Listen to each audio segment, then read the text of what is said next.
Tonight, shock and sadness over the death of a sitcom star. Tributes pour in for actor Matthew Perry.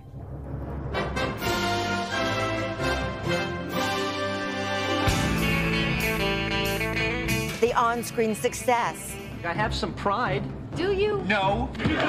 The off-screen drug and addiction struggles. I've got to help as many people as I can. And the actor's strong connection to Canada. Gaza in crisis. Residents scramble for basic supplies and brace for more bombs. It's going to be a tough fight going forward. Plus signs of movement after the shutdown of a shipping route. Canada is really concerned about our reputation globally. A tentative deal to ease troubled waters.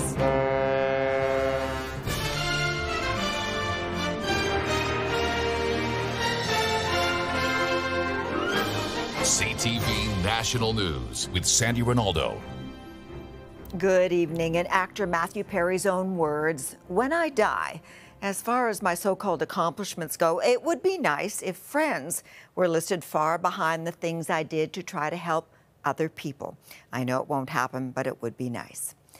Well, tonight, 24 hours after the news of his death, the actor is being remembered not just for his role as the sarcastic but lovable Chandler Bing, but for his connection to Canada. CTV's Tony Grace reports. Oh my God! That is so not the opposite of taking somebody's underwear. It's often said laughter is the best medicine. Guys, I'm gonna ask Monica to marry me. And as Chandler Bing on Friends, Matthew Perry delivered the dose so many needed.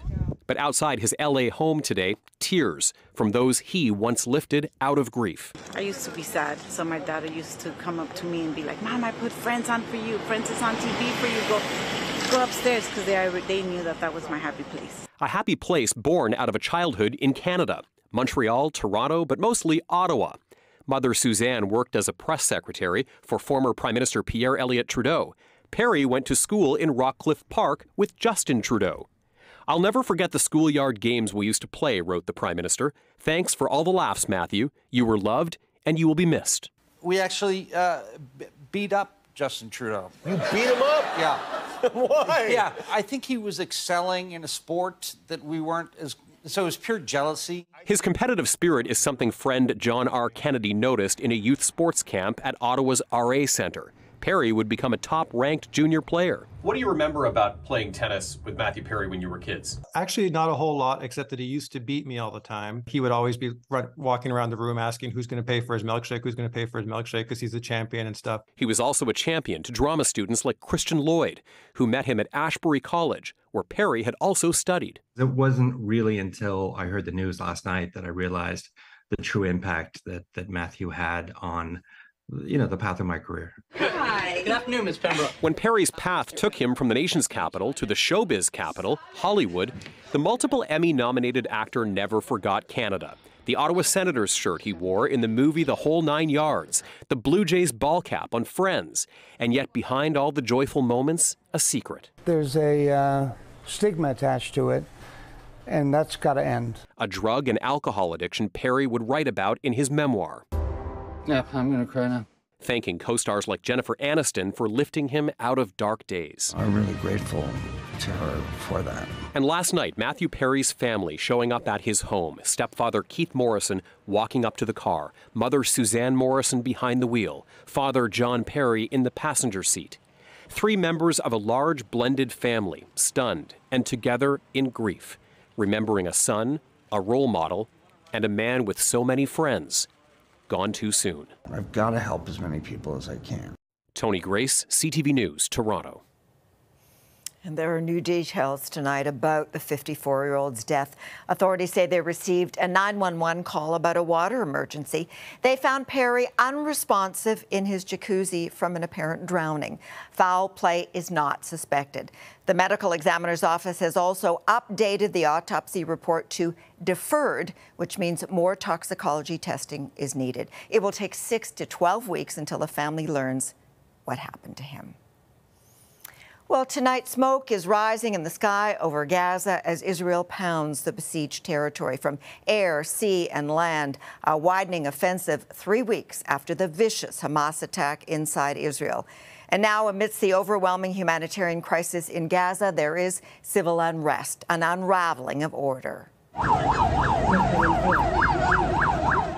Thousands broke into UN warehouses desperate for flour and hygiene products. Nearly 3 dozen aid trucks have also entered the enclave from Egypt.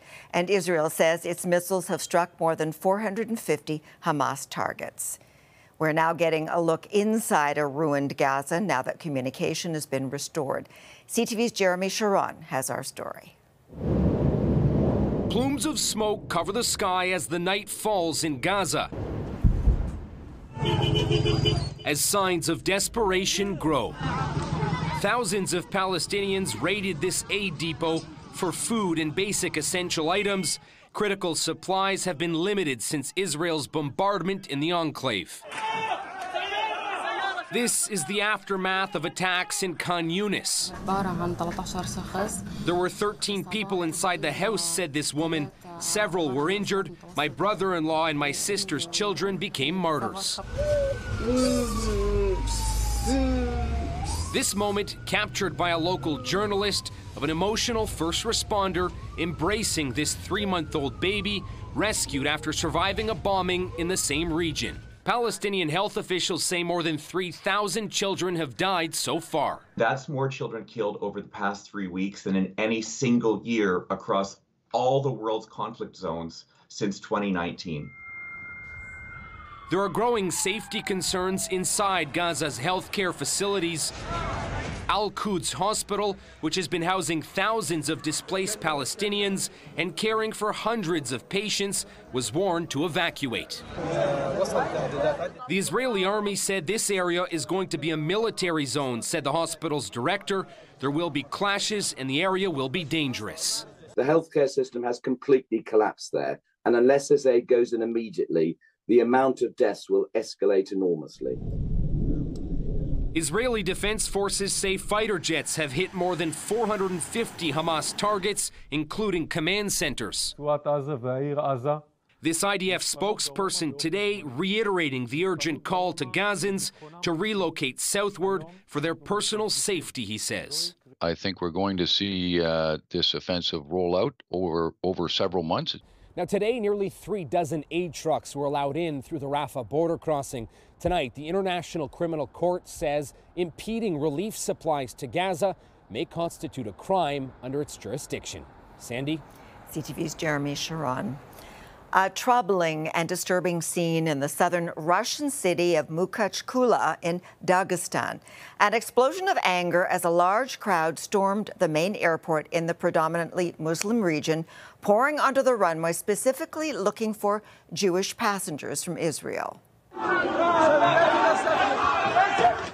The plane had just arrived from Tel Aviv when this happened. Security was breached as people stormed inside the terminal building. Others swarmed a plane chanting anti-Semitic slogans and preventing passengers from disembarking, also denouncing Israel's actions in Gaza. Police have closed the airport. Well, thousands of people lined up in a suburban Vancouver Sikh temple today to vote on the creation of an independent homeland. It's where a murder took place in June, a killing that's fractured ties between Ottawa and New Delhi. As CTV's Ben Milger reports, the ballot is not legally binding, but might further widen the rift between nations.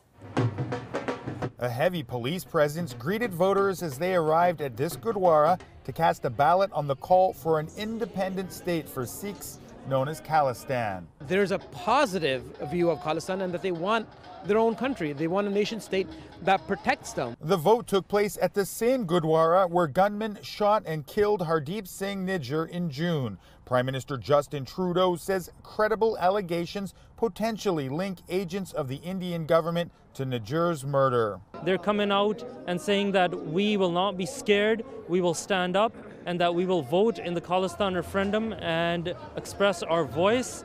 India is obviously not bound by the results of this referendum taking place outside of its borders. And with 6 who do not support a separate Khalistan largely ignoring the vote, there are questions about how accurately the results will reflect the will of 6 around the world. It's simply farcical, has no impact on the lives of people in Punjab. I was in Punjab, in India, in fact, a week ago.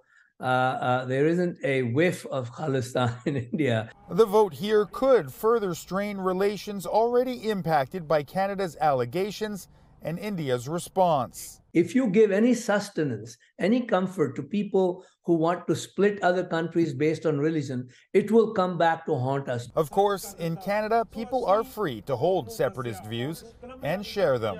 Very happy to be able to, express their opinion on such an important question. Should Indian-occupied Punjab be an independent country? Yes or no? The answer may be clear to people at this Gurdwara, but it's not a question this referendum will actually solve. Ben Milger, CTV News, Surrey. A major development tonight in a strike by lock workers on the St. Lawrence Seaway. After shutting down the flow of goods along one of Canada's busiest shipping routes for more than a week, a tentative deal has been reached. CTV's Colton Prale reports. Along one of Canada's busiest trading routes, only the water was moving. Over $128 million of economic activity a day. At this point, we're at day 8. By the end of the day, we're talking about over $1 billion. 8 days into the costly St. Lawrence Seaway labor dispute, a breakthrough. A tentative deal struck for the 360 picketing workers. We know that there's lots of money made in this sector. It's a very important component of the Canadian economy, and our workers and our members that make sure that it runs smoothly and safely every day deserve the increases that we have bargained.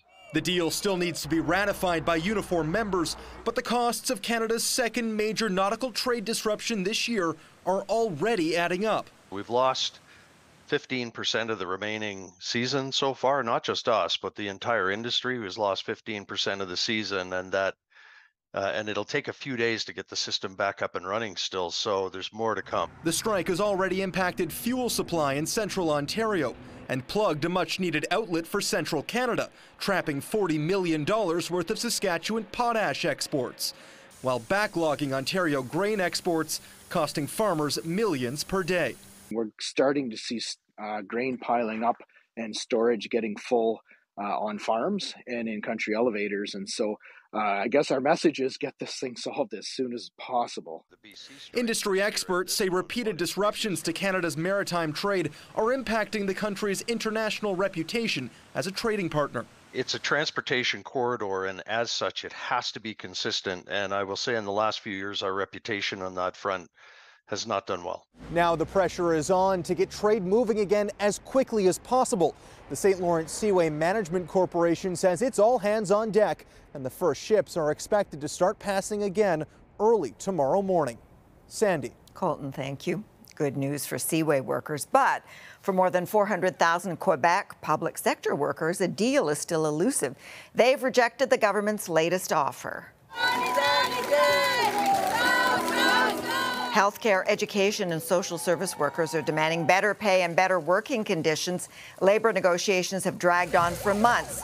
The public sector workers still plan to stage a one-day walkout on November the 6th.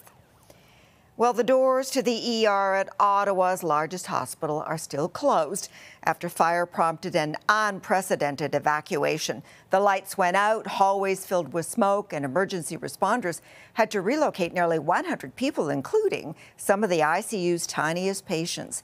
Here's CTV's Natalie Van Roy on the Code Orange.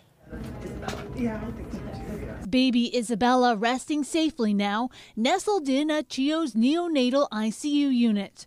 It's been a whirlwind after an emergency transfer from the Ottawa Hospital General Campus following a fire. It became very hot in the unit. The usual ventilation system was no longer working, and we were able to smell that there was smoke that was coming up to the 8th floor.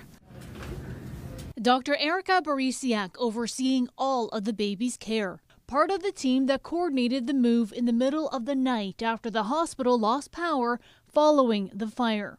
Firefighters and healthcare workers moving the babies with oxygen machines by their side. We had headlamps on and battery-powered flashlights and carried them down over 9 flights of stairs with the medical team and other firefighters carrying resuscitative equipment. Smallest babies had trouble maintaining their own temperature.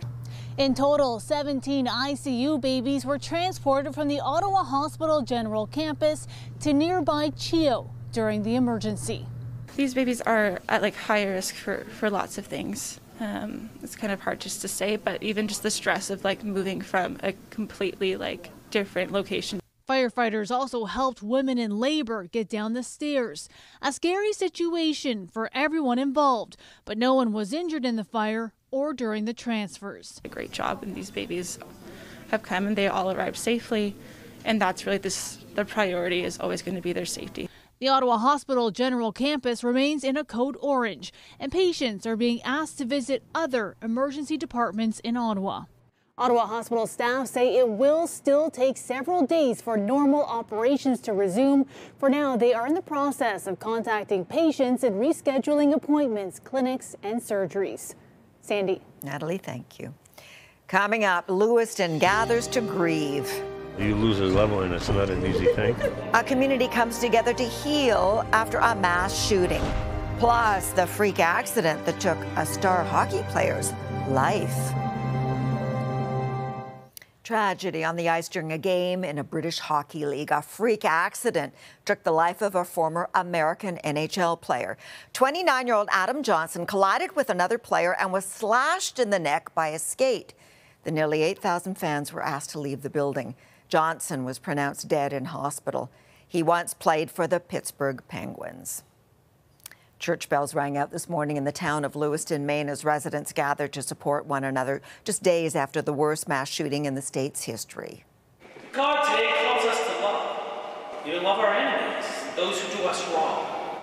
Congregations remembered the 18 lost victims, a first chance for the community to pray together after days of lockdown. It definitely felt nice to finally, come together and be in such a safe environment and welcoming community. A forensic crew was back at one of the 2 shooting scenes today, working to remove gruesome evidence of the tragedy. And a chain of shootings at Halloween festivities rocked parts of the U.S. this weekend, from Texas to Indiana, Illinois, and Florida. What I want! This was the scene in Tampa when gunshots rang out at an early morning party. 2 people were killed. One was this man's son. It's not the first time I done lost a child. 2014, I lost my child. Now here it is, 2023. And my baby boy, he's gone now from gun violence. 3 people were shot dead in Texarkana, another in Indianapolis. And more than a dozen were wounded in a shooting at a house party in Chicago. Still ahead, unwrapping history. Modern technology melts away a mystery. A mummy found decades ago on a mountaintop in Peru and believed to be the remains of an Inca teenager has a face. Thanks to new technology and hard work, her image has been carefully reconstructed, as CTV's Bill Fortier reports. Like the ice that still embraces her, frozen conditions have kept this Incan teenager mummified for nearly 600 years. Known as Juanita and the Ice Maiden, she was found in 1995 near the icy summit of Mount Amparo in the Andes of southern Peru by anthropologist and archaeologist Johann Reinhard.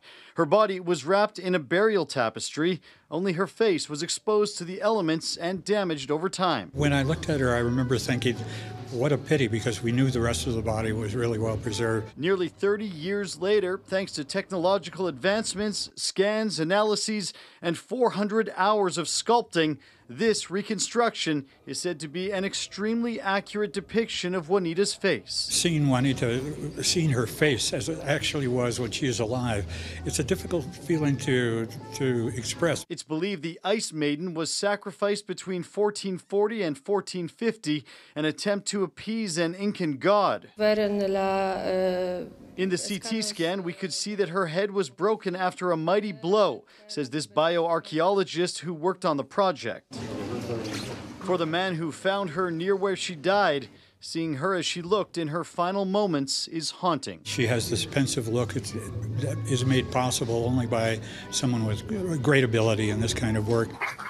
The reconstruction is part of a larger project unveiling more about the young woman and clarifying our understanding of how the Inca lived and what they believed. Bill Fortier, CTV News, Edmonton. After the break, love at first fright. A ghoulish passion for all things creepy sparks a connection.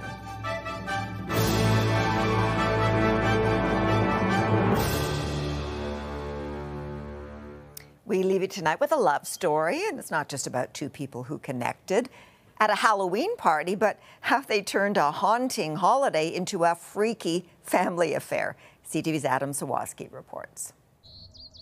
Rather than boy meets girl, Nicole and Todd Cameron say their love story began when his Ace Ventura pet detective meets her living dead zombie. And I didn't talk to him. I basically spewed out blood at him. And I thought, that is Halloween spirit that I could really get behind. Later, Todd reached out online and they connected instantly. It felt as though we found each other as like a childhood playmate. While their friendship eventually evolved into a romance, their passion for being creative remained constant and culminated with crafting their Halloween costumes in June. Just like sense of awe and wonder, sense of having fun. After they exchanged vows during a Back to the Future themed wedding, Todd and Nicole posed for alien-themed maternity photos that went viral before welcoming a baby boy just days before Halloween. We decided on the name Jack because it's Halloween themed, but it's not so Halloween like Ichabod. Or their black cat named Boo.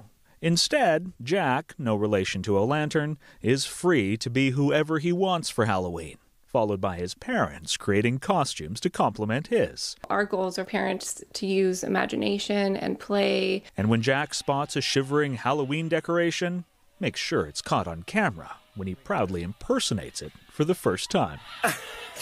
Jack's also good at impersonating his dad while decorating their front yard. And then he backs up on the street and looks back and he'll nod his head and he'll be like, yep, looks good. And Jack's right.